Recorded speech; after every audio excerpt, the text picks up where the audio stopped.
I welcome to the Ganesh ಜೋರಿಸ್ video. Last ನೋಡಿ ಒಂದೊಂದು ಲೈಕ್ ಶೇರ್ ಸಬ್ಸ್ಕ್ರೈಬ್ ಮಾಡ್ಕೊಳ್ಳಿ. ಇವತ್ತಿನ ಪ್ರೀಮಿಯಂ ಮ್ಯಾಚ್ ಬಂದ್ಬಿಟ್ಟು ಮೇನ್ ಗುರು. ನೀವು ಸಬ್ಸ್ಕ್ರೈಬ್ ಮಾಡದೆ ನೋಡ್ತೀವಿ, ಸುಮಾರು ಜನ ಸಬ್ಸ್ಕ್ರೈಬ್ ಮಾಡದೆ ನೋಡ್ತೀವಿ, ಸಬ್ಸ್ಕ್ರೈಬ್ ಮಾಡ್ಕೊಳ್ಳಿ. ಇವತ್ತಿನ ರಿವ್ಯೂ ಮ್ಯಾಚ್ ಬಂದ್ಬಿಟ್ಟು RCB ವರ್ಸಸ್ RR. ಮೇನ್ ಗುರು ಇಲ್ಲಿ RCB ಅವರು ಟಾಸ್ ಗೆದ್ಬಿಟ್ಟು ಬ್ಯಾಟಿಂಗ್ ಆಯ್ಕೆ ಮಾಡಿಕೊಂಡ್ರು. ಒಟ್ಟಿನಲ್ಲಿ ಫಿಲಿಪ್ ಸಾಲ್ಟ್ ಮತ್ತೆ ವಿರಾಟ್ ಕೊಹ್ಲಿ ಒಂದೊಳ್ಳೆ ಕ್ಯಾಮಿನಿಂಗ್ಸ್ನ ಆಡಿದ್ರು ಅನ್ಬೋದು. ಮೇನು ವಿರಾಟ್ ಕೊಹ್ಲಿ ಸಿಕ್ಕಾಪಟ್ಟೆ ಅಗ್ರೆಸಿವ್ ನಿಂಟನ್ನು ತೋರಿಸ್ರು ಅನ್ಬೋದು.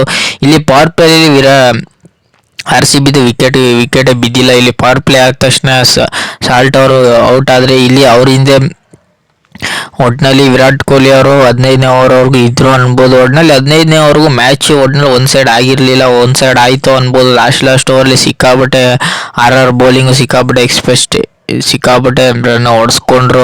ಒಟ್ಟಿನಲ್ಲಿ ಮೇನ್ ಗುರಿಲಿ ಸಂದೀಪ್ ಶರ್ಮಾ ವಿಕೆಟ್ ತೆಗೆದು ಏನು ಮ್ಯಾಟ್ರ್ ಆಗಲಿಲ್ಲ. ಮತ್ತು 2 ಕ್ರೂಷಿಯಲ್ ವಿಕೆಟ್ ತೆಗೆದ್ರು. ಇಲ್ಲಿ 2 ಕ್ರೂಷಿಯಲ್ ವಿಕೆಟ್ ತೆಗೆದ್ರು, ಸಿಕ್ಕಾಪಟ್ಟೆ ರನ್ ಹೊಡೆಸ್ಕೊಂಡ್ರು. ಒಟ್ನಲ್ಲಿ ಅವರಿಂದ ಹೆಸರಂಗನು ಅಷ್ಟೇ ವಿಕೆಟ್ ತೆಗೆದ್ರು, ಏನು ಮ್ಯಾಟ್ರ್ ಆಗಲಿಲ್ಲ. ಒಟ್ನಲ್ಲಿ RCB ತೀರಾ ಒಂದು ಸೈಡ್ ಮಾಡಿದ್ರು ಅನ್ಬೋದು. ಒಟ್ನಲ್ಲಿ ಮಿನಿಮಮ್ 200 ಹೊಡಿಬೇಕಿತ್ತು. ಈ ಬೆಂಗಳೂರು ಪಿಚ್ಚಲ್ಲಿ 200 ಹೊಡೆದ್ರು, ಅದರಿಂದನೇ ಮ್ಯಾಚ್ ಒಂದು ಸೈಡ್ ಆಯಿತು ಅನ್ಬೋದು. ಒಟ್ನಲ್ಲಿ RCB ಅವರು ಒಂದೊಳ್ಳೆ ಇಲ್ಲಿ ವಿರಾಟ್ ಕೊಹ್ಲಿ ಅಗ್ರೆಸಿವ್ ಇಂಟೆಂಟ್ ತೋರಿಸರು ಅನ್ಬೋದು. ಪವರ್ ಪ್ಲೇ ವಿಕೆಟ್ ಬಿದ್ದಿತ್ತಿಲ್ಲ, ಅದರಿಂದನೇ ಮ್ಯಾಚ್ ಒಂದು ಸೈಡ್ ಆಯಿತು ಅನ್ಬೋದು.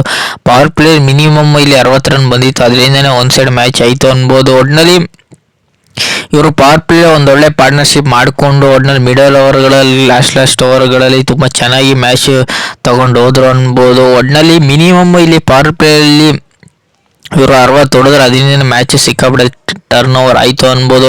ಒಟ್ಟಿನಲ್ಲಿ RR ಅಂತ ಹೇಳ್ಕೊಳ್ಳೋ ಬೌಲಿಂಗ್ ಮಾಡಲಿಲ್ಲ ಅನ್ಬೋದು. ಇಲ್ಲಿ ರಿಯಾಂಗ್ ಪರಾಂಗು ಓವರ್ ಮಾಡಿಸಿದ್ರು ಅಂತ ಹೇಳ್ಕೊಳ್ಳೋ ರನ್ ಸಿಕ್ಕಾಪಟ್ಟೆ ಹೊಡೆಸ್ಕೊಂಡ್ರು. ಒಟ್ಟಿನಲ್ಲಿ ಇಲ್ಲಿ ಜೋಪ್ರಾ ಆಚಾರ್ ಸಿಕ್ಕಾಪಟ್ಟೆ ರನ್ ಹೊಡೆಸ್ಕೊಂಡ್ರು ಅನ್ಬೋದು. ಒಟ್ಟಿನಲ್ಲಿ ಅಂತ ಹೇಳ್ಕೊಳ್ಳೋ ಬೌಲಿಂಗ್ ಯಾರು ಮಾಡಲಿಲ್ಲ. ಇಲ್ಲಿ RR ಸಿಕ್ಕಾಪಟ್ಟೆ ಎಕ್ಸ್ಪೆನ್ಸಿವ್ ಆದರು.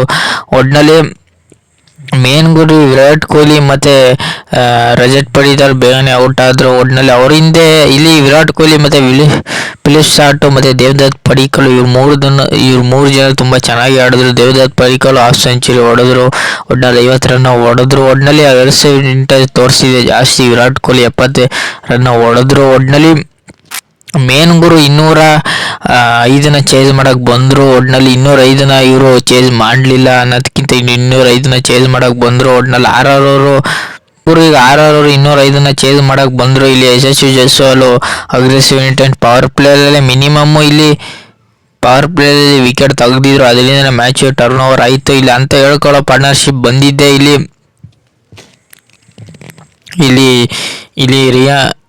ಯಶಸ್ವಿ ಜೈಸ್ವಾಲ್ ನೆಕ್ಸ್ಟ್ ಲೆವೆಲ್ ಆಟನ ತೋರಿಸಿದ್ರು. ಇಲ್ಲಿ ನಿತೀಶ್ ರಾಣಾ ಅಂತ ಹೇಳ್ಕೊಳ್ಳೋ ಆಟ ಆಡಲಿಲ್ಲ, ಕ್ಯಾಮಿನಿಂಗ್ಸ್ ಆಡಿ ಇವರು ಬೇಗನೆ ಔಟ್ ಆದರು ಅನ್ಬೋದು. ಇವರು ಸಂಜು ಸ್ಯಾಮ್ಸನ್ ಆಡಲಿಲ್ಲ. ಇಲ್ಲಿ ರಿಯಾಂಗ್ ಪರಾಂಗು ಜಸ್ಟ್ ಕ್ಯಾಪ್ಟನ್ ಆಗಿ ಕ್ಯಾಮಿನಿಂಗ್ಸ್ ಆಡಿದ್ರು. ಒಟ್ಟಿನಲ್ಲಿ RR ಅವರು ಮಿನಿಮಮ್ ಇಲ್ಲಿ ಪವರ್ ಪ್ಲೇಲಿ ಚೆನ್ನಾಗಿ ಆಡಿದ್ರು, ಮಿಡಲ್ ಓವರ್ಗಳಲ್ಲಿ ಚೆನ್ನಾಗಿ ಆಡಿದ್ರು. ಲಾಸ್ಟ್ಲಿ ಬೇಗನೆ ಔಟ್ ಆದರು, ಅದರಿಂದ ಮ್ಯಾಚ್ ಸಿಕ್ಕಾಬಿಟ್ಟೆ ಟರ್ನ್ ಓವರ್ ಆಯಿತು ಅನ್ಬೋದು. ಒಟ್ಟಿನಲ್ಲಿ ಮೇನ್ ಗುರು ಒಟ್ಟಿನಲ್ಲಿ RR ಅವರು ಒಟ್ಟಿನಲ್ಲಿ ಬೌಲಿಂಗಲ್ಲಿ ಅಂತ ರನ್ ಹೊಡೆಸ್ಕೊಂಡ್ರು, ಬ್ಯಾಟಿಂಗಲ್ಲಿ ಒಂದು ಲೆವೆಲ್ ಖಡಕ್ ಆಗಿತ್ತು. ಒಟ್ಟಿನಲ್ಲಿ ನನ್ನ ಪ್ರಕಾರ ಇಲ್ಲಿ RR ಅವರು ಒಟ್ಟಿನಲ್ಲಿ ಪವರ್ ಪ್ಲೇಲಿ ಏನಾರು ಒಂದು ವಿಕೆಟ್ ಕಳ್ಕೊಂಡಿತ್ತಿಲ್ಲ ಅಂದ್ರೆ ಮ್ಯಾಚ್ ಗೆಲ್ಲ ಚಾನ್ಸ್ ಸಿಕ್ಕಾಪಟ್ಟೆ ಇತ್ತು. ಒಟ್ಟಿನಲ್ಲಿ ಪವರ್ ಪ್ಲೇ 6-4 ಇವ್ರುಗಳು ಡೀಲ್ ಮಾಡ್ತಿದ್ರು. ಒಟ್ಟಿನಲ್ಲಿ ಅದರಿಂದನೇ ಮ್ಯಾಚ್ ಸಿಕ್ಕಾಪಟ್ಟೆ ಟರ್ನ್ ಓವರ್ ಆಯಿತು ಅನ್ಬೋದು. ಯಾಕೆಂದರೆ ಇವರು ಪವರ್ ಪ್ಲೇಲಿ ನೆಕ್ಸ್ಟ್ ಲೆವೆಲ್ ಆಟ ತೊಗೊಂಡೋಗಿದ್ದಕ್ಕೆ ಮ್ಯಾಚ್ ಗೆಲ್ಲ ಲಾಸ್ಟ್ ಓವರ್ವರೆಗೂ ತೊಗೊಂಡು ಹೋದ್ರು ಅನ್ಬೋದು. ನಾನು ಹೇಳಿದ್ದೆ RCBಲಿ ಲಾಸ್ಟ್ ಓವರ್ಗೂ ತೊಗೊಂಡು ಹೋಗ್ತಾರೆ, RR ಅವರು ಅಷ್ಟು ಈಸಿಯಾಗಿ ಬಿಟ್ಕೊಡೋದಿಲ್ಲ ಅಂದ್ಕೊಂಡಿದ್ದೆ. ಒಟ್ಟಿನಲ್ಲಿ RCB ಅವರು ಹೋಮ್ ಗ್ರೌಂಡ್ ಅಡ್ವಾಂಟೇಜ್ನ ಕೊನೆಗೂ ಒಂದು ಮ್ಯಾಚ್ನ ಈ ವರ್ಷದಲ್ಲಿ ಗೆದ್ದರು ಅನ್ಬೋದು. ಒಟ್ಟಿನಲ್ಲಿ ಮೇನ್ ಗುರಿ ಇಲ್ಲಿ ಭುವನೇಶ್ವರ್ ಕುಮಾರ್ ಸಿಕ್ಕಾಪಟ್ಟೆ ರನ್ನ ಹೊಡೆಸ್ಕೊಂಡ್ರು, ಮಿನಿಮಮ್ ಹಾಫ್ ಸೆಂಚುರಿನ ಮಾಡಿಸ್ಕೊಂಡ್ರು. ಒಟ್ಟಿನಲ್ಲಿ ಒಂದು ವಿಕೆಟ್ ತೆಗೆದ್ರು, ಏನು ಮ್ಯಾಟ್ರ್ ಆಗಲಿಲ್ಲ.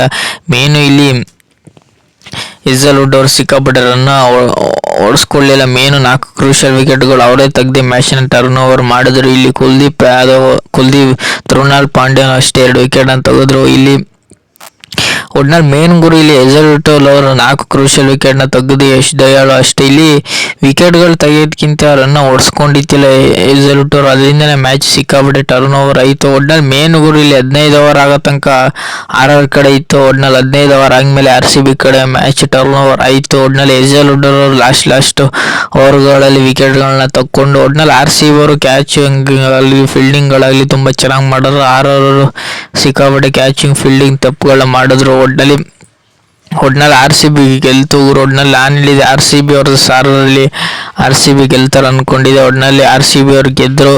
ಈ ರಿವ್ಯೂ ನಿಮಗೇನೋ ಇಷ್ಟ ಲೈಕ್ ಶೇರ್ ಸಬ್ಸ್ಕ್ರೈಬ್ ಮಾಡ್ಕೊಳ್ಳಿ. ಸುಮಾರು ಜನ ಸಬ್ಸ್ಕ್ರೈಬ್ ಮಾಡದೆ ನೋಡ್ತೀರಾ, ಬೇಗ ಸಬ್ಸ್ಕ್ರೈಬ್ ಮಾಡ್ಕೊಳ್ಳಿ.